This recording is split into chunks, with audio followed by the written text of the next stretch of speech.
As the present administration marks its first year in office, 5 federal ministers held a meeting with members of the Broadcasting Organization of Nigeria. Media executives listened to the ministers as they took time to explain their achievements and challenges over the past 1 year.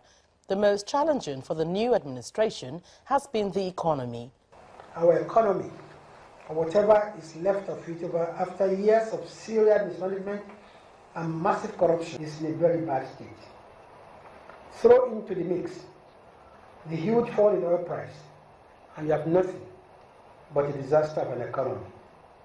But then this government is aware it was not elected to make excuses, but to put the nation back to work. The ministers promised that the administration would focus on tackling insecurity, fight corruption and revamp the economy.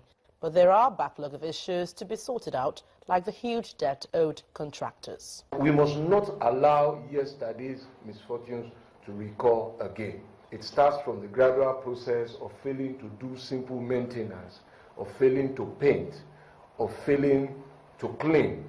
And this is where we almost are at. So the impact of what you see today clearly didn't start today.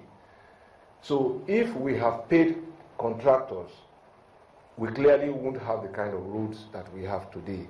My meeting with contractors in power and in works over the last 10 days, the common thread is that they haven't received payment for an average of 3 years. The contractors are not being paid for jobs done. They are owed a huge mountain of debt, even when budgets have been operated from 2012 to now, and they have not been paid. The liabilities, I know he didn't want to say it, but it runs into very big billions in the neighborhood of trillions, he said. The liabilities over there. Nevertheless, the administration reaffirms its commitment to embark on infrastructure development. If you can't provide power to everybody at the same time, or the infrastructure more broadly, the best thing to do is to provide it to the industrial sectors in specific areas, either in special economic zones or in industrial parks or other industrial clusters.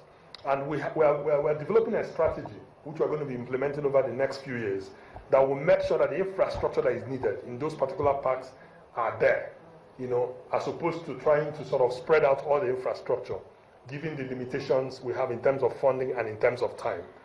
The ministers assured that the government would fulfill its election campaign promises to Nigerians.